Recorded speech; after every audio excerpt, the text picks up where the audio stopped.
ఇప్పుడు కిషన్ రెడ్డి గారి పట్ల ఆయన అవగాహన పట్ల మేము జాలిపడుతున్నాం. ఎందుకంటే ఆయన స్థాయి ఏ స్థాయి అంటే కరోనా వ్యాక్సిన్ మోడీ గారు కనిపెట్టిండు ధైర్యంగా అంటాడు. ఆయనని నవ్వాలా ఏడవాలా ఆయన తెలివికి ఆయన విజ్ఞానానికి మాకు తెలియదు.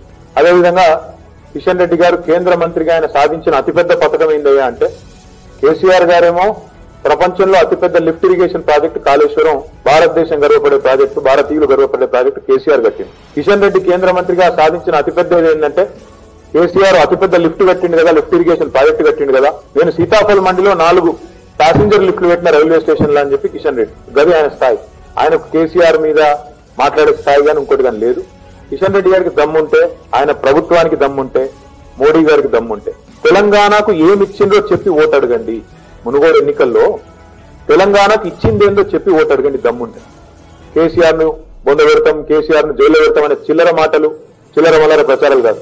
ఒక జేపీ నడ్డా అనే ఒక అడ్డమైనోడికి మేము చెప్తున్నాం, జేపీ నడ్డా అనే అడ్డమైన వాడు ఏం మాట్లాడినా 2016లో వచ్చి మరిగూడకు వచ్చి 300 పడకల ఆసుపత్రి కడతా అన్నాడు. మరి ఇలా మా వాళ్ళు ఏమన్నారు, ఏడవైందా అని 300 పడకల ఆసుపత్రి. ఆనాడు ఆరోగ్య శాఖ మంత్రిగా వచ్చి మాట ఇచ్చినావు, మాట తప్పినావు, 6 ఏళ్లైంది. ఫ్లోరైడ్ బాధితులకు సామాజిక భద్రత కల్పిస్తా అన్నాడు. ఫ్లోరైడ్ రీసెర్చ్ ఇన్స్టిట్యూట్ పెడతా అన్నాడు. పత్రికలు తీస్తారు చూడండి, పుంకాలుగా డైలాగులు పెట్టినారు కదా. మరి ఇలా ఒక్క పైసా మందం పని చేయకపోతే స్థానికులు అక్కడ నిరసన చెప్తే దానికి ఎందుకు రోషం పొడుచుకొస్తున్నారు?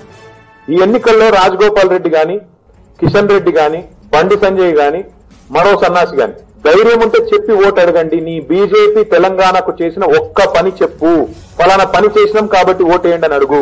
కేసీఆర్ ను తిడితే కాదు, కేసీఆర్ కంటే తెలంగాణకు ఎక్కువ ప్రేమను ప్రదర్శిస్తే పనుల రూపంలో, ప్రాజెక్టుల రూపంలో ఎక్కువ పనులు చేస్తే ప్రజలకు చేరువైతారు. కానీ కేసీఆర్ ను రోజు తెల్లారులేస్తే భూత పురాణం లాగా తిడితే, నోటికొచ్చినట్టు మాట్లాడితే సాధ్యపడదు. కిషన్ రెడ్డి, నీ జ్ఞానాన్ని పెంచుకో కొద్దిగా. వ్యాక్సిన్ కరోనాకు మోడీ కనుక్కోలేదు, కనుక్కుంటే నోబెల్ ప్రైజ్ ఇస్తుండే ఇప్పటికే. మీ మోడీ ఇంకో బోడీ మీరు ఇక్కడికి వచ్చి పీకేది ఏమీ లేదు. తప్పకుండా తెలంగాణ ప్రజలు మూతి మీద అందినట్టు సమాధానం చెప్పే చైతన్యంతో ఉన్నారు, చూపెడతారా చైతన్యం.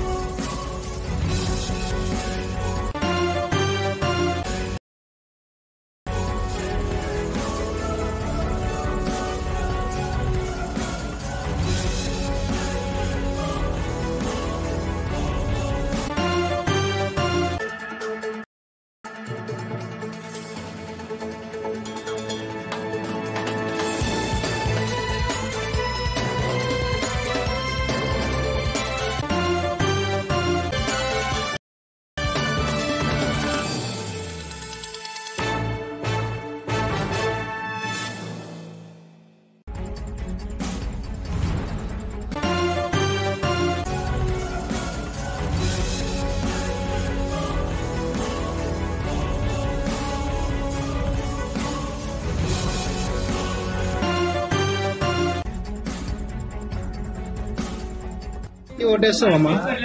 నేను కేసీఆర్కే వేస్తా సార్. కేసీఆర్ కి ఎందుకు వేస్తావు? మమ్మల్ని బతికిస్తుంది కదా ఆయనని. పెద్ద కొడుకు అని కొంతమంది అంటూ తెలియనోళ్ళు కానీ పెద్ద కొడుకు కాడు, మాకు ఒక కన్న తండ్రి ఆయన. అయితే మాకు అన్నం పెడుతుంది కదా, అన్నం ఏమో మాకు ముసలిళ్ళకి పెడుతుంది.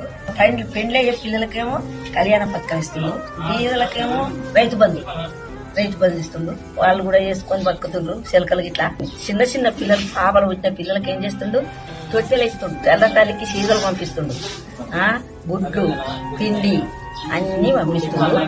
అవన్నీ చేయబట్టిగా మేము ఆ తండ్రికి ఓటేస్తాను అంటున్నాం. కానీ ఎవరికైతే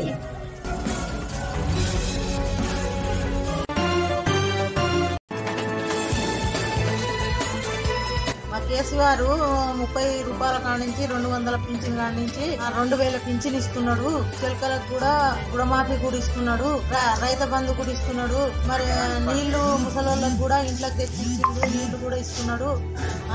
మేము ఆయన సహకారంతో మంచిగా బతుకుతున్నాము. మాకు ఏం ఇబ్బంది లేదు. మాకు ఆయనే ఉండాలి, కేసీఆర్కి ఓటేస్తామంటున్నాము. మేము ఏనాటికి కానీ బేమాన్ కాము. కేసీఆర్ పుణ్యాన్నే మేము పిల్లలు అందరం బతుకుతున్నాము ఇప్పుడు.